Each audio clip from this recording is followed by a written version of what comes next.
Tausiah Tarawih. Tausiah Tarawih. Live dari Masjid Istiqlal Jakarta.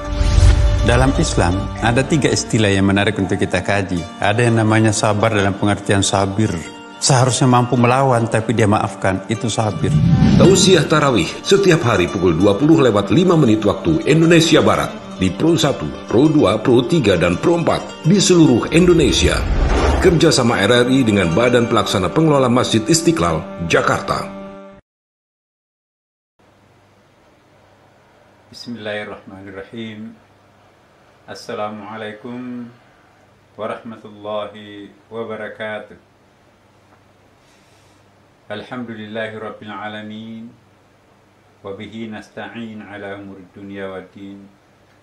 Wassalatu wassalamu ala sayyidina wa habibina wa syafi'ina wa maulana Muhammadin sallallahu alaihi wasallam. Amma ba'd. Para pendengar atau pemirsa RRI yang dimuliakan Allah Subhanahu wa taala, tentunya juga segenap para jamaah Masjid Istiqlal yang secara fisik kita tidak bisa berjumpa seperti tahun-tahun yang lalu di masjid kesayangan kita, Masjid Istiqlal. Namun saya yakin secara spiritual dan secara psikologis kita masih tetap satu sama lain dekat. Melalui media RRI ini, insya Allah kita akan tetap menjalin komunikasi hubungan batin kita. Karena itu sebelum saya melanjutkan, izinkan saya, Nasaruddin Umar, Imam Besar Masjid Istiqlal Jakarta, menyampaikan selamat memasuki bulan suci Ramadan kepada segenap para pendengar setia RRI dan juga sekaligus para jamaah Masjid Istiqlal yang sempat mendengarkan atau menyaksikan siaran ini. Semoga bulan suci Ramadan artinya menghanguskan, membakar. Kenapa disebut Ramadan? Karena membakar seluruh dosa-dosa masa lampau, menghanguskan semua dosa maksiat kita. Namun kali ini kita juga mohon kepada Allah Subhanahu wa taala agar diberikan beban tambahan keberkahan Ramadan kali ini. Sekaligus juga kita mohon melalui bulan suci Ramadan ini virus corona yang ada di sekitar kita juga dibersihkan oleh Allah Subhanahu wa taala dengan melalui ibadah atau ubudiyah Ramadan kita. Kepada segenap pendengar dan juga jamaah Masjid Istiqlal, tentu kami selalu berdoa semoga kita dalam bulan suci Ramadan ini dalam lindungan Allah Subhanahu wa taala, terbebas daripada virus yang menakutkan ini. Dan juga wabil khusus kepada jamaah Masjid Istiqlal yang bertugas di garda terdepan sebagai aparat kesehatan, kepolisian, dan pihak-pihak yang terkait langsung berhubungan dengan para penderita terinfeksi virus corona. Kita pun juga senantiasa mendoakan mereka, semoga mereka itu selamat dan tetap melakukan kegiatan-kegiatan kemanusiaannya. Dan kita seluruh warga bangsa Indonesia, terutama umat Islam, memberikan dukungan moral sedalam-dalamnya dan sekaligus mendoakan kepada mereka. Tidaklah sepantasnya orang yang mewakafkan hidupnya untuk kemanusiaan, lantas kita lakukan pendiskreditasian, jadi pemencilan. Terimalah mereka di tengah-tengah kita karena protokol mereka itu sangat ketat. Sebelum pulang ke rumah bergabung dengan keluarganya, bergabung dengan RT RW-nya masing-masing, mereka sudah memastikan diri sudah dibersihkan oleh sistem protokol yang sangat ketat di rumah sakit itu. Percayakanlah kepada aparat yang terkait bahwa petugas kesehatan yang ada di sekitar kita tidak akan membawa persoalan di lingkungan kita. Para pemirsa, para pendengar dimanapun juga berada, bulan suci Ramadan baru saja kita mendengarkan keputusan sidang isbat yang dipimpin oleh Menteri Agama Republik Indonesia, yang dihadiri oleh pengurus Ormas Islam melalui media online, menetapkan bahwa insya Allah malam ini kita sudah mulai memasuki bulan suci Ramadan dan kita sudah mulai tarwih. Insya Allah besok kita akan mulai berpuasa. Sebelum lebih lanjut, saya ingin mengingatkan kepada kita semuanya, para pendengar, para pemirsa, mari pada malam ini nanti sebentar ini kita berniat untuk berpuasa Ramadan. Ada dua metode. Metode yang disampaikan oleh Imam Syafi'i, sebagaimana yang banyak dianut di Asia Tenggara, di Mesir, di Afrika, di beberapa negara Asia yang lain. Menurut Imam Syafi'i, doa puasa itu dilakukan setiap malam bulan suci Ramadan. Terlambat kita berniat puasa kalau nanti sahur baru berniat. Berniatlah setelah sholat tarwih, saya berniat untuk berpuasa besok karena Allah. Nawaitu shauma ghadin an adai pada syahr Ramadan fi hadhihi sanah lillahi ta'ala. Itu yang kita lakukan setiap malam. Jangan sampai terlupakan. Karena innamal a'malu binniyati. Semua amal perbuatan itu syaratnya harus dengan niat. Bagaimana kalau kita lupa berniat? Ya, serahkan kepada Allah. Karena hanya Allah yang tidak pelupa. Kita manusianya juga pelupa. Nah, yang kedua, ada juga pendapat yang disampaikan oleh Imam Abu Hanifah, Imam Mazhab juga. Dia mengatakan bahwa niat berpuasa Ramadan itu cukup satu kali di awal malam pertama bulan Ramadan dengan niat nawaitu shauma Ramadan fi hadhihi syahr, ya fi hadhihi sanah lillahi ta'ala. Saya berniat untuk berpuasa Ramadan sebulan penuh karena Allah. Saya secara pribadi sebetulnya mengamalkan dua-duanya. Pada malam ini saya bersama keluarga menyarankan agar kita berniat bareng. Berniat menurut Imam Abu Hanifah, saya berniat untuk berpuasa selama 1 bulan penuh bulan suci Ramadan ini karena Allah. Siapa tahu besok-besok kami lupa berniat, maka tertutupi oleh niat global saya pada malam pertama ini. Boleh diikuti kalau sependapat, tapi kalau tidak juga nggak masalah. Setelah itu, setiap malam tetap juga saya berniat mengikuti mazhab Syafi'i, karena kita semuanya adalah Ahlus Sunnah, terutama di Indonesia penganut mazhab Syafi'i. Kemudian saya mengingatkan, mumpung masih awal-awal puasa, disunatkan kita untuk makan sahur. Sekalipun kita tahan berpuasa, udahlah nggak usah dibangunkan sahur nanti pada saat imsak, menjelang imsak. Ya, aku lebih baik tidur. Bukan begitu. Apalagi sekarang dalam keadaan kita diintai oleh virus corona, membutuhkan ketahanan tubuh yang kuat.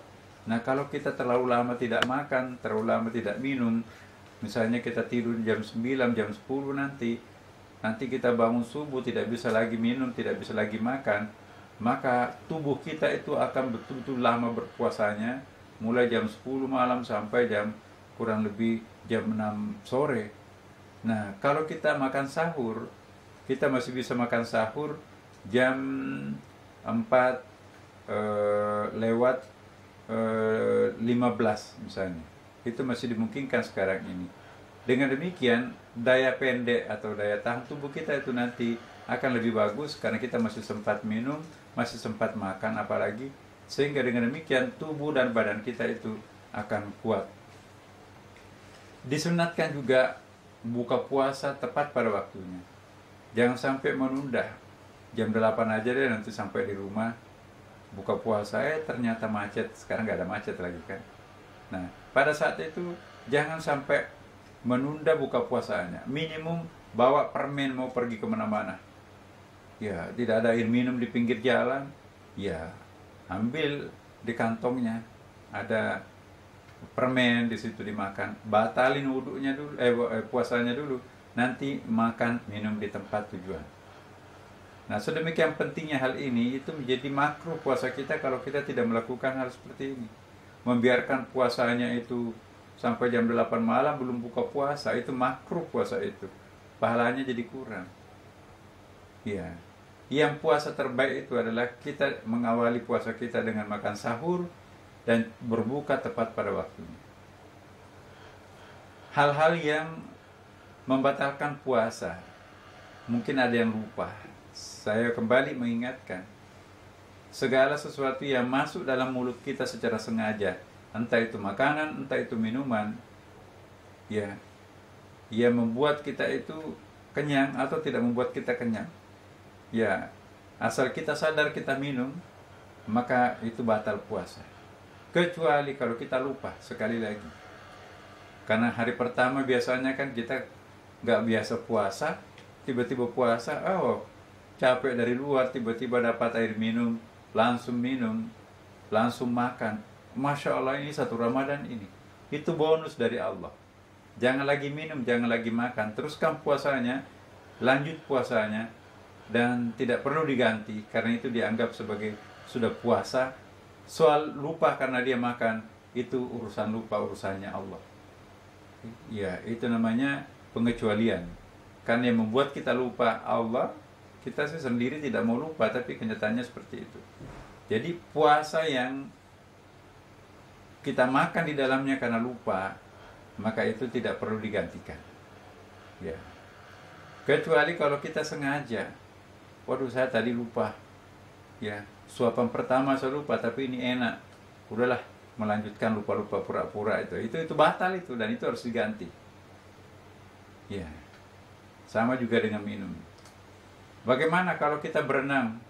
Kalau kita kebiasaannya berenang, masuk air di hidung atau di mulut, mau coba berenang lagi, terulang lagi, maka itu ganti puasanya di hari depan, hari akan datang sesudah Ramadan. Karena sudah tahu kalau setiap kali berenang ada air masuk, janganlah berenang. Kalau berenang berarti puasanya menjadi batal. Kecuali kalau pengalamannya tidak pernah minum, tidak pernah kesedot air, nah tiba-tiba ini tadi entah kenapa, nah itu serahkan dirinya kepada Allah Subhanahu Wa Taala. Kami sudah sangat protektif, tapi juga masih kecelakaan, kejadiannya seperti itu. Ya, Bismillah, terserah Allah, mohon. Tapi nanti kalau mau gantikan juga nggak apa-apa. Hal yang membatalkan lagi ialah melakukan hubungan suami istri. Bagaimana kalau kita tidak melakukannya, cuma menghayalkan, ya, tiba-tiba keluar. Nah, itu menghayalkan, apalagi, mohon maaf kalau saya sebutkan istilah onani, melakukan sesuatu kesengajaan sehingga mengeluarkan cairan bagi laki-laki, maka itu ada ulama yang mengatakan dengan sendirinya wudunya, puasanya batal. Ya, apalagi kalau keluar adalah, ya mohon maaf, air mani, itu nggak boleh. Maka itu jangan mancing-mancing kalau kita sedang puasa, jangan nonton, jangan buka web yang blue itu, karena itu nanti bisa memancing sehingga nanti bisa makruh, bahkan bisa batal puasa kita. Nah, kemudian yang membatalkan puasa juga muntah. Mungkin tah direkayasa sedemikian rupa, tiba-tiba muntah. Tapi kalau kita muntah tiba-tiba, nggak sengaja, nggak sadar kita, ya kita cuma mau mendahak, tiba-tiba yang keluar, nah cukup berkumur-kumur, bersihkan mulutnya, lanjutkan puasanya, tidak apa-apa menurut sebagian ulama.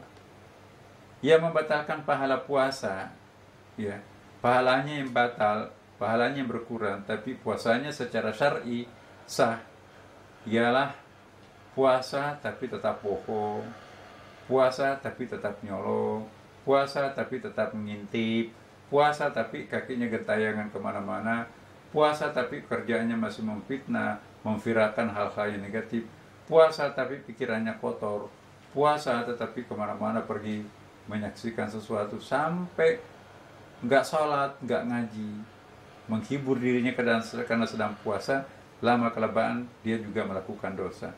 Secara fikih tidak batal puasanya, tapi kropos, pahalanya sudah nggak ada lagi. Karena itu bulan suci Ramadan kita kali ini, mudah-mudahan karena kita di rumah, jarang keluar dan tidak boleh keluar kalau tidak ada kepentingannya, insya Allah kualitas puasa kita akan lebih bagus.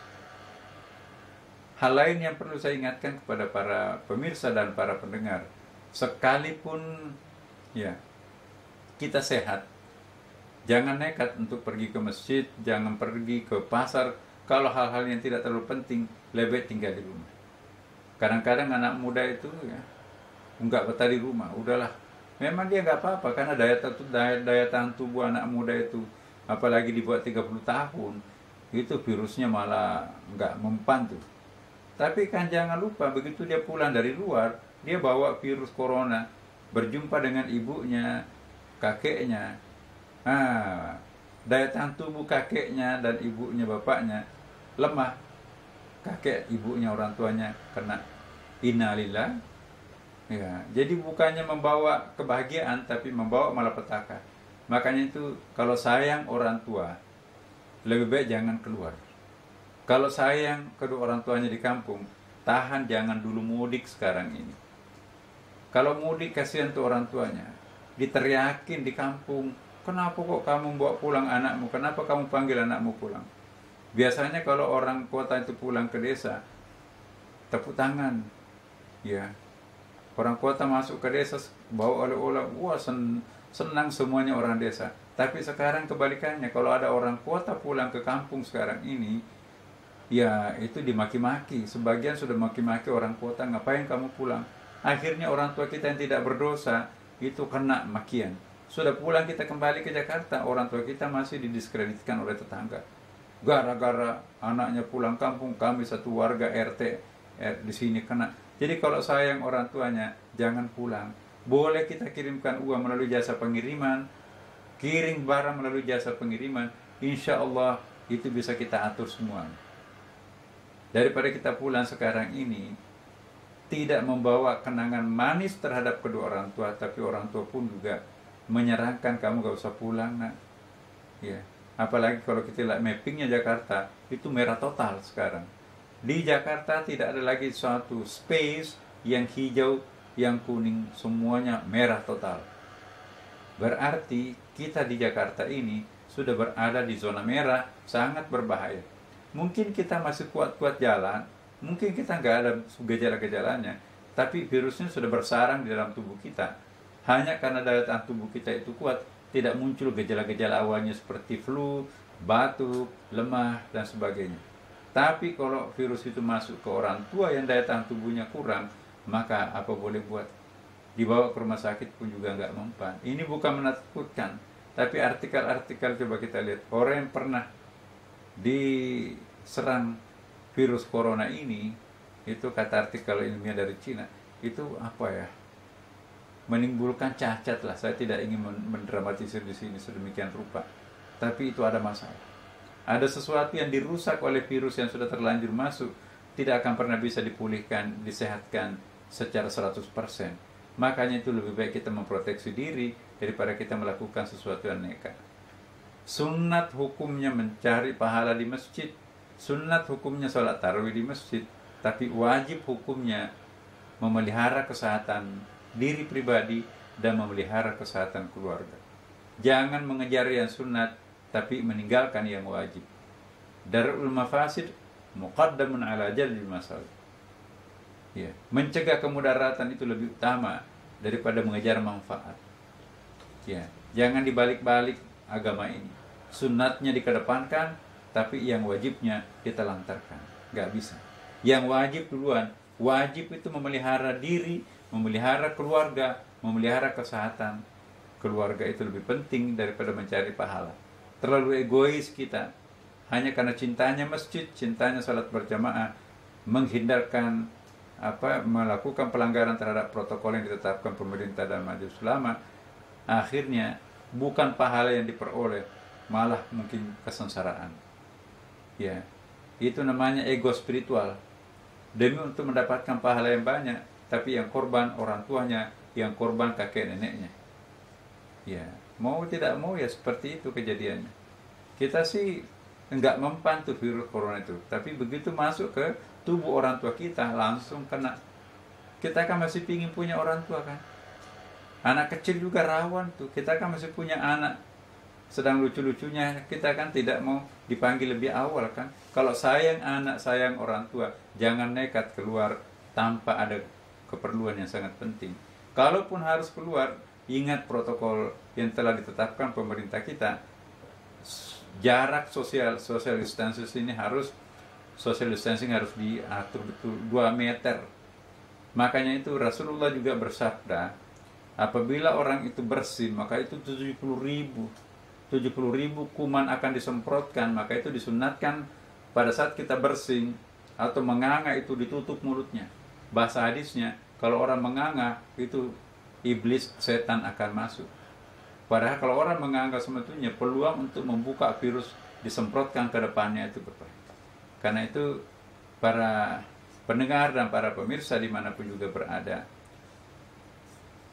apa yang ditetapkan oleh Majelis Ulama barusan mengajak kita untuk jangan pulang kampung, tidak usah sholat Jumat, tidak usah sholat berjemaah di masjid, lakukan semuanya di rumah saja. Itu bukan berarti karena MUI diperintah, didikte oleh pemerintah, tidak. Percayalah para pemirsa, jangan mendengarkan ungkapan-ungkapan, ya mau disebut provokator, mau disebut apalah. Jangan mendengarkan itu semuanya. Insya Allah ikut pemerintah, umara, dan ulama, kita akan aman. Siapa lagi yang kita akan turuti, yang kita ikuti kalau bukan ulama dan umara kita kan? Tidak mungkin 2 institusi yang sangat penting di negeri kita ini memerintahkan sesuatu yang tidak bermanfaat untuk kita semuanya. Iya. Kita jangan nekat mau mencari pahala tapi dapat musibah. Allah mengatakan dalam Al-Quran, wala tulqu biyadiyakum ila tahlukah. Jangan menceburkan diri kalian ke dalam kebinasaan. Sudah tahu kalau pergi ke masjid, di situ banyak orang yang berkumpul, kita nggak tahu siapa itu. Seperti yang terjadi di beberapa tempat kan, kayak majelis pertemuan di Goa, Sulawesi Selatan itu, dan salah satu masjid kita di DKI Jakarta juga. Apa jadinya? Nekat pergi ke masjid, akhirnya dikarantina satu masjid. Betul. Di antaranya sudah ada yang meninggalkan. Jadi bukan dapat pahala, tapi dapat musibah, bahkan menyebabkan orang lain itu berdosa karenanya. Jadi jangan menyebabkan orang lain berdosa gara-gara kita sharing nanti dosa itu.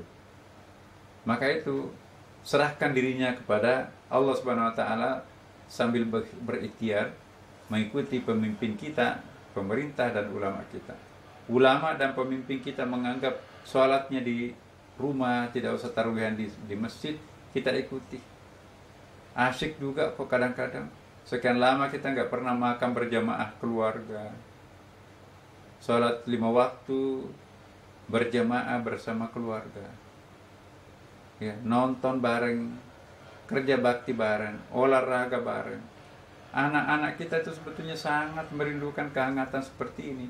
Cuma malu minta agar bapak ibunya tetap di rumah. Karena dia juga tahu bahwa mereka perlu makan. Kalau di rumah terus, bagaimana bisa mendapatkan uang sekolah? Nah, karena itu, para pemirsa, mari kita memanfaatkan momen yang sangat penting ini. Kita tinggal di rumah, tapi akrabkanlah keluarganya. Salah satu faktor yang menjadi penyebab tingginya angka perceraian sampai menembus lebih dari 20% per tahun ialah keretakan rumah tangga itu. Persoalan rumah tangga sekarang ini. Nah, dengan adanya virus corona yang mengepung di luar sana, maka kita tinggal di rumah, akrab sekarang satu sama lain. Ada sang bapak memimpin sholat, ya, yang lainnya jadi makmum. Indah sekali pemandangan. Ayo makan, ayo berolahraga bareng, ayo tadarusan bareng, ayo kita putar TV ceramah ustadz-ustadz kita yang kita gandrungi itu. Nikmat sekali. Tidak terasa buka puasa lagi. Oleh karena itu, manfaatkan kesempatan yang sangat penting ini untuk lebih akrab satu sama lain, sesama anggota keluarga kita. Insya Allah mudah-mudahan tahun depan kita bisa berjumpa di masjid, tapi tahun ini kita nggak bisa sholat tarawih. Nah, kita tunggu pengumuman pemerintah apakah sholat Idul Fitri nanti dimungkinkan secara terbuka atau enggak. Tapi isyarat-isyarat yang dilontarkan oleh pemerintah dan perkembangan statistik ya terjadi mengenai virus corona ini belum menunjukkan tanda-tanda positif untuk secara signifikan turun. Dengan demikian bisa kita prediksi sholat Idul Fitri akan datang ini kemungkinan besar itu kita tidak lakukan di masjid atau di lapangan, tapi kita mungkin nanti ya diminta di rumah saja. Meskipun kita di rumah, tetapi aktivitas masjid itu juga jangan dihentikan. Tetaplah masjid itu hidup seperti sedia kala, seperti di Istiqlal ini. Kita memperdengarkan suara azan sebagai tanda masuknya waktu. Jadikan menara masjid di sekitarnya untuk membangunkan orang makan sahur. Sahur. Ingatkan orang bahwa sudah azan subuh. Jangan lagi ada yang mencoba-coba untuk minum, sebab puasanya batal. Ya, maghrib, buka puasa, sudah saatnya. Aktivitas masjid, termasuk aktivitas yang perlu tetap dibuka, mengumpulkan dan menyalurkan zakat, sedekah, infak, jariyah, hibah, wasiat, luqata, dan pundi-pundi keagamaan yang lain. Cuma tidak dipakai sholat Jumat dan berjamaah, tapi aktivitas ekonomi, aktivitas sosial masyarakat itu selama kita masih mengatur jarak, maka itu tetap kita lakukan.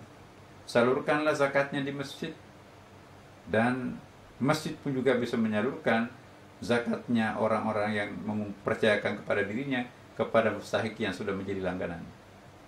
Terakhir dari saya, para pemirsa dan para pendengar, sekalipun kita di rumah, jangan sampai kualitas dan kuantitas ibadah kita berkurang. Jangan sampai dengan alasan kita di rumah, maka kita tidak melakukan tadarusan. Jangan sampai nanti berlindung, ini ada corona, kita harus memelihara daya tahan tubuh, nggak usah berpuasa. Itu rugi 2 kali. Jangan-jangan corona itu mencari orang yang nggak puasa. Oh, ini hamba Tuhan, puasa ini, jangan diganggu ini. Hati-hati loh. Karena corona itu kan cerdas. Siapa sih corona itu? Itu tentara Tuhan. Ya.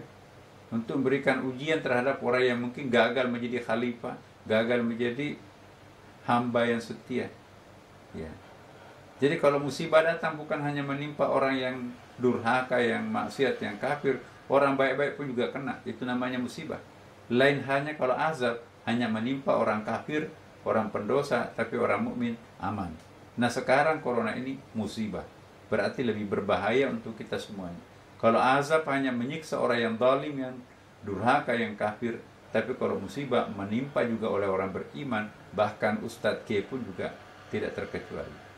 Tapi fungsi musibah untuk memberikan pembelajaran, fungsi azab memang untuk memusnahkan. Alhamdulillah kita bersyukur kepada Rasulullah, doanya dikabulkan agar ya Allah, Engkau jangan menurunkan azab terhadap umatku. Musibah iya, tapi azab tidak. Semoga apa yang kita sampaikan pada malam ini, Bapak Ibu sekalian, bermanfaat adanya. Mari kita mulai malam Ramadan kita ini, di awal-awal ini, dengan langsung tancap gas, tadarusan Al-Quran, perbanyak salat tarawih. Jangan hanya pendek tarawihnya, fullkan. Jangan hanya witirnya sedikit, panjangkan.